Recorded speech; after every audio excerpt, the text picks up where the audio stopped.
Hello, we're back and we're going to be talking about the purpose of education following from last episode. And today we're going to be talking and comparing three different countries and how different education is in different countries. I am Salma Chavez and I'm going to be talking about schools in America. I'm Jalissa and I'll be representing schools in Sweden. I'm Brittany Jimenez and I'll be representing schools in China. So the first topic that we're going to talk about is school hours. So since we all live in the United States, it would be appropriate to start with the United States. So according to the internet, school usually starts at 8 a.m. and ends at 3 p.m. in many schools. But it also said that high school students take around 6 hours per day. But as a high school student myself, I would disagree with this because I personally take 8 hours of school. And it also says that high school students normally take around 6 to 4 classes per day, and it is true because in my school we take 5 classes per day, so that is very agreeable. And normally between classes we have different so a few minutes to transport or move to class, and normally that can take 5 minutes or 10 minutes, so we have a little bit of time off until we go to our next class. Since we're talking about the amount of classes that we take, I heard that some different high schools, like Heights High School, they take 10 classes per day. Really? Yeah. They take their whole schedule and then they just repeat it every day. I think it was like 45 minutes in each class. Actually, Loki would like that better. Yeah, so it's 45 minutes a class, then you go to your next class. So they don't have an A-day, B-day kind of situation how we have at Heights. They just have their whole schedule. And in Sweden, from the resources that I was looking at, schools often start like in the morning, 8 to 9 a.m. and then they end somewhere between 2 and 4. But I also saw some sources that said that they would end after lunch, which would be like at 12 or 12:45, I think was the exact time that I saw, which was really interesting because that isn't a lot of time. But I think that's how your friend in New Jersey, his schedule is. Yeah, I have a friend in New Jersey and he mentioned that he starts school around 8, yeah, and he ends school at 12 p.m., so right after lunch. And I feel like it varies in all of the different states because in Texas, elementary schools start earlier than high schools but end earlier than high schools. So it's the same hours but just a little bit earlier. It all depends on the schools as well and the states. Yes, okay. So for a typical Chinese student's life, in high school they start school at 7 a.m. and then they end like their school day at 5 p.m. But most of them have to go to like after school tutoring sessions, which is like a lot of them. So they go to 6 p.m. to like 11 p.m. for tutoring sessions is what this like graph here is telling me. So yeah. That's a lot of hours. Yeah. Yeah, that is a lot of hours. So they go to tutoring for their homework, do you think? Yeah, I think it's for like homework or like upcoming tests that they have. They like, it's like tutorials but like very extended.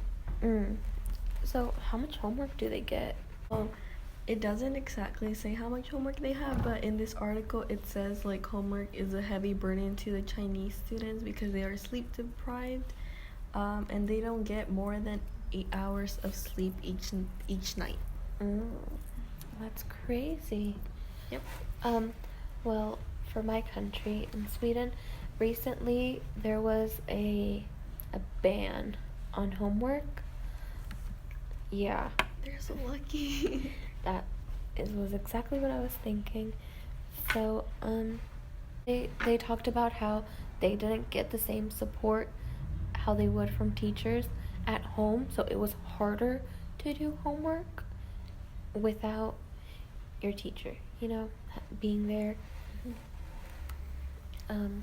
Salma, use homework in America? In the United States, I found different information, and I'm going to start off with the first the information that I found. It said that children normally in first grade have about 10 minutes of homework. That seems pretty reasonable for a little kid. And then in second grade, they move on to having 20 minutes of homework. And so it goes on growing gradually as they keep on going, passing grade by grade. Mm-hmm. And in 12th grade, they have 120 minutes of homework each day. So that would be around 10 hours. As a high school student myself, I would say that it depends on which classes you're taking, because some classes require you more work than others, while other classes don't really require that much homework. So it also depends on which classes you're taking. But I also found information that kids from kindergarten to 5th grade have under 3 hours per week, and kids from 6th grade to 8th grade have around 3.2 hours of homework, and kids in high school, which would be 9th grade to 12th grade, will have 3.5 hours of homework. And in America, there's been a lot of discussion about how important is homework, because it is seen as something that helps the students understand the things they're learning in class in school, and that's why sometimes teachers give a lot of homework, but other teachers don't at the same time. It also depends on your teacher and the class you're taking. Yeah. Yes. Okay, so in the topic about talking about hours, it says here like how many hours you spend on homework for China. For Chinese students, they spend 3 hours on homework daily, which is 3 times the world's average. So for like first graders, like Salma was saying, like 10 minutes here in America. Well, in China, it's actually 2.8 hours. Yeah, Does it like say elementary to middle school. Oh my god. Yeah, elementary to middle school students they have to do like about 3 hours each day doing homework. I remember in middle school, I rarely had homework. Yes. Rarely. I had homework a lot, so Really? yeah. We didn't. We really didn't. Yeah. I think it was mostly in 8th grade. I remember it was mostly our reading teacher that would give us homework. Salma, is testing a big component in American education? It really is. Throughout my school years, I've learned that testing is really important. It is used as how much you consumed of what you learned, and normally in high schools we have tests like each cycle, and that would be around each 6 weeks we'll learn a certain material for a class, and we get tested on it, and that goes on for the 2nd, the 3rd, and the 4th, and the 5th, and the 6th eventually. So testing is really important in America, but it also varies on what type of teacher you have, because I've had teachers that give us tests like almost each week. I had a teacher that gave us tests every Friday to basically see what we learned each day of the week that we had, Yeah. and then test us at the end of the week. But I've had teachers that don't take testing as seriously. They just test us on what we learn for a certain amount of time, and then they test us on the next certain amount of time, and then for the following one as well. But normally test us on things that we've learned for the whole year, but other teachers can test us on what we've just learned for a certain period of time. But in high school, it is very normal to see all of the kids taking SATs, and this is basically a test that can be used to have admissions to colleges and universities from the USA, and it is taken very seriously, because since 9th grade we are being tested to get prepared for the real test, and Yeah. it is very important. We put a lot of importance to it here in America. Actually, since I think I first took the PSAT in 8th grade. Oh yeah. Yeah. So it takes a lot of year preparation to get ready for all of that. Yeah. Brittany, what did you look at? Okay, so I couldn't really find much about testing in Chinese schools, but I did find something called a Gaokao. I don't know if I'm saying that right. So basically, it is a Chinese university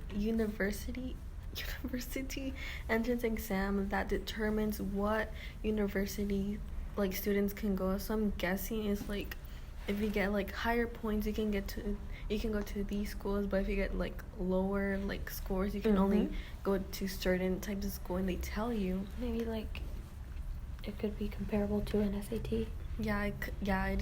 It is comparable to an SAT. I don't know much about testing in like schools or like high school because I didn't find anything about that. Sweden didn't have much information about that either. All I found was they did score lower on like tests, which I thought they would do a little better since Swedish education is really hyped up. And since there aren't and since college is mostly free in Sweden, yeah, It is. yes, most college education is free or very, I don't want to say cheap, but yeah, it doesn't cost a lot. And so to get into certain colleges, you have to score like super, super high. And like how do I say, to get into these schools, your grades have to be really good since anybody can afford to get in. Yeah. They want to make sure that they have the best of the best. It is very different from America. Normally in America, we have to pay for our colleges to go to college or it's a university. It's a lot. A lot of students are in debt with all of that. Yeah, so you have to get good scores and pay lots of money to get into colleges. I mean, scholarships are also a thing, but you have to have super good grades to get scholarships as well. I also wanted to add something that is normal here in America. It is different in every state, but personally here, since we live in Texas, each school year, depending on our grade or what courses we're taking, we have to take a test at the end of the year, and it is basically what it tests us on is what we learned the whole year. So for the first semester and the second semester, and we start around, I think it is 3rd grade that we start. So we start in 3rd grade, and then 4th grade, and then 5th grade. In 5th grade, it is mandatory that you pass. So that's why in 5th grade you normally have a lot of kids who didn't pass the first test taking the second test so they can pass. And if you don't pass the second test, you go to summer school and you have a 3rd chance to take the test. But in 6th grade and 7th grade, you could pass them or you could not. It also depends on how your school is going to take that as. And 5th grade is basically the same as 8th grade. So if you don't pass your first test, you get a second chance to take it again. And if you don't pass the second time you take it, you have to take it during summer school. And if you don't pass that, then you retake 5th grade. You retake 8th grade. And 5th. 8th and 5th. Whichever one.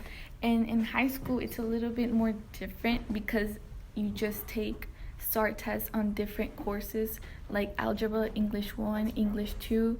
I think it is biology and history. I think we take the STAR history this year. So when you're a junior. So it varies in a lot. Personally, I took my algebra 1 test when I was in middle school, but a lot of kids took it when they were in high school. Big accomplishment to me. And normally each STAR test, they're all 4 hours, but English 1 and English 2 take 5 hours since they're the longest ones, right? Yeah.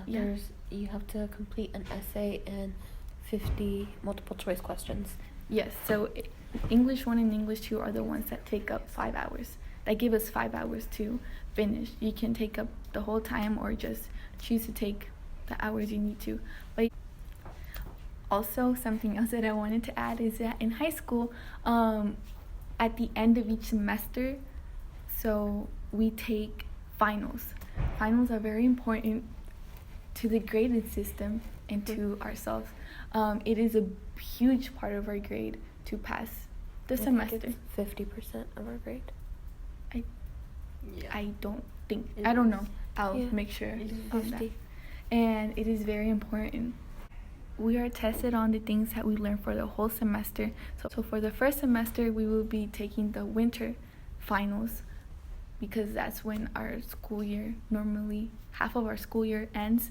And then for the next semester, which will be semester 2, we take our finals normally around May or around that time. Mm-hmm. And they're very important to decide what will be our overall grade for the semesters, which combine to be an average grade, which leads us to the GPAs in the United States and the grading systems in the United States. So normally we are tested on essays, exams, and other courses we've taken. But something here in the United States, I don't know if it's different around each country, but in the United States it is in high school students, GPAs are very important. It's like you kind of depend on them, basically. Yeah. And not kind of. You do. You do depend on them. GPAs are graded point average. It is calculated by adding all of the numbered grades you receive and divided them by the number of credits you've taken. So they're really important because you could have a 4-point GPA.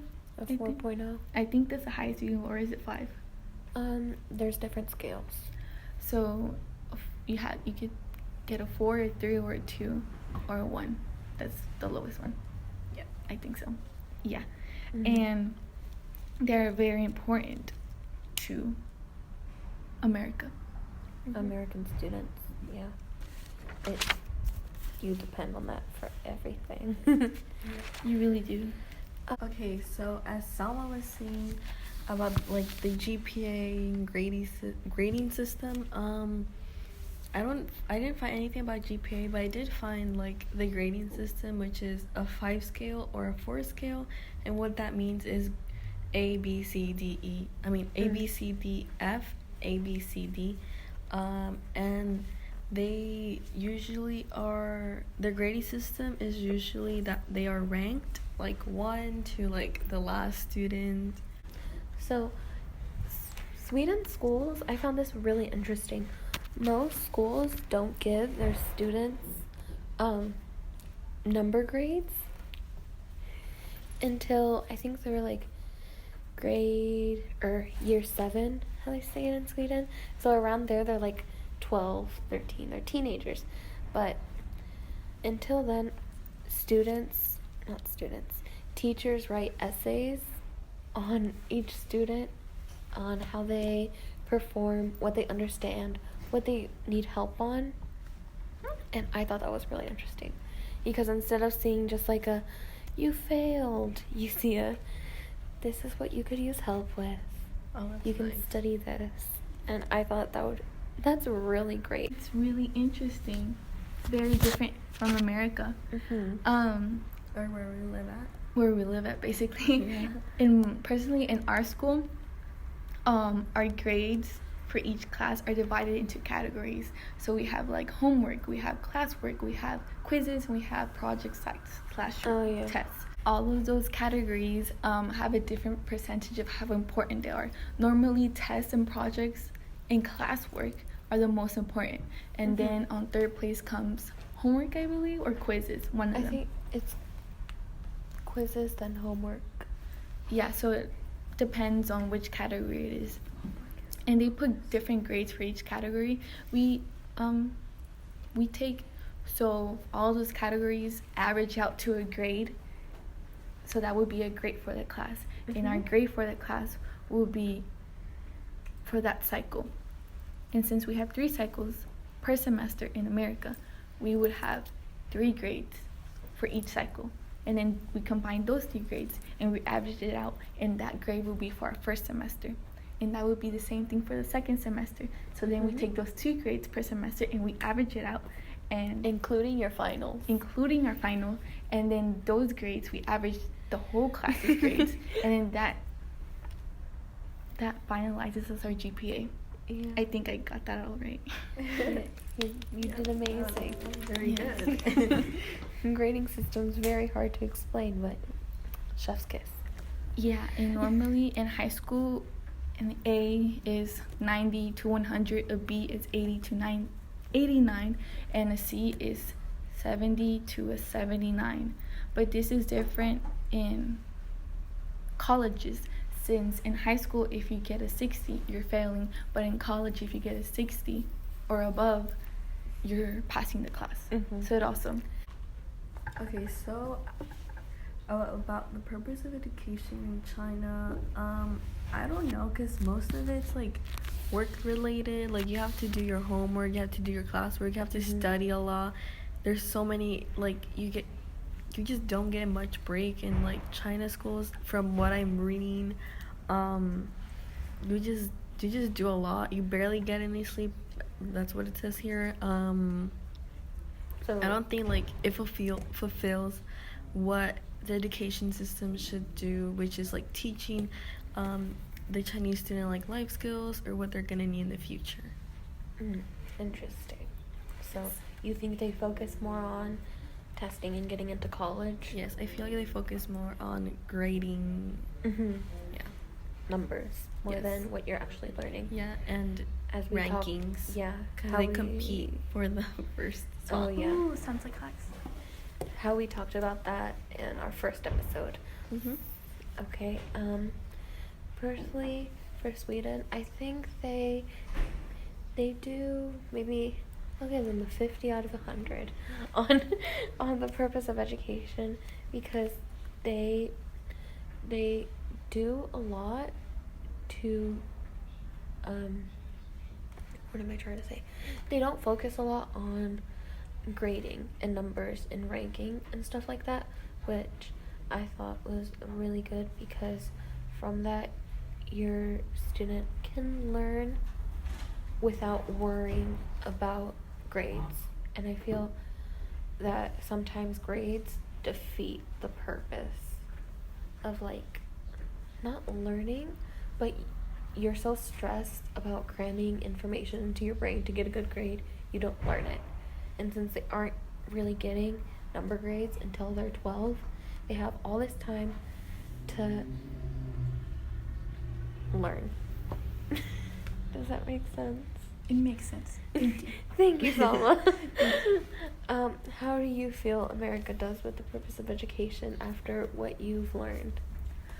Well, since we all live in America, I feel like we all have different points. We all have a different point of view of how education is in America.